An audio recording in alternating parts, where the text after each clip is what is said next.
As an outsider and as a player, I remember when I first saw Lara Croft GO, it was a cool example of subverting expectations.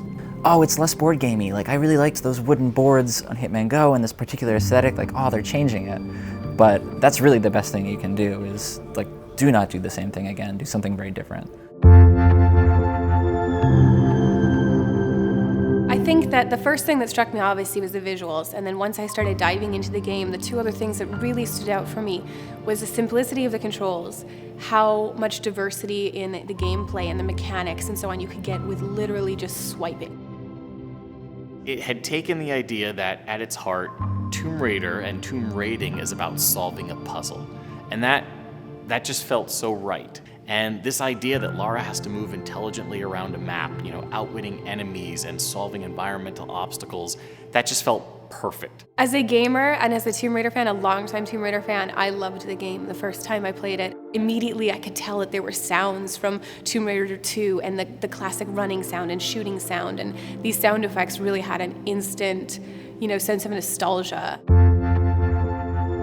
What's interesting is that an element of the original Tomb Raider games that the team pulled into Lara Croft GO was sort of the low poly feeling. Like, there's a nostalgia behind how those games looked. And like, everybody is familiar with that original Lara Croft model, right?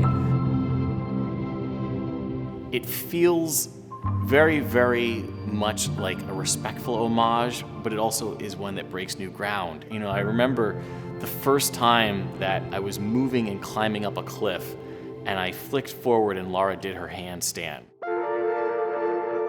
You know, it's such an iconic move from the earlier games. I actually heard from one of the original core design devs, and they were so impressed by how well it paid homage to the original games that they created.